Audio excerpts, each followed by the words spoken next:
In this tutorial, I'll show you how to use TradingView drawing tools. By the end, you'll confidently place a drawing, like a trend line, on your TradingView chart, using the precise two-click method. First, select a drawing tool. On the left-hand toolbar in TradingView, click the drawing tool you want to use, for example, trend line.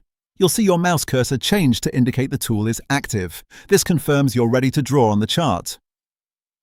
Now move your cursor to the exact spot where you want the drawing to begin. Aim for the specific candle, time, or price level that matters for your analysis. Click once to set the starting point. After this first click, TradingView holds that point so you can place the other end accurately. Next, drag your mouse to extend the drawing across the chart. As you drag, watch the live preview update in real time. Use the vertical price scale and the horizontal time scale as visual guides to line up your drawing with the level, angle, or area you want. Take a moment to position it precisely. This drag step is where you control the length and direction. When the drawing is exactly where you want it, click again to place it.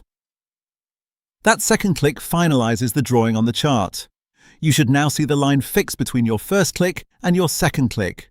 At this point, the drawing is on your chart and ready for reference.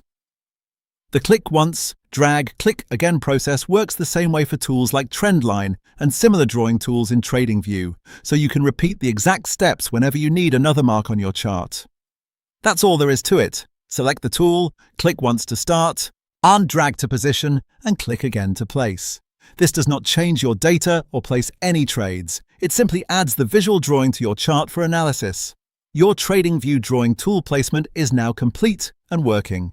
For more step-by-step tutorials like this, subscribe and check out the other guides available on the channel.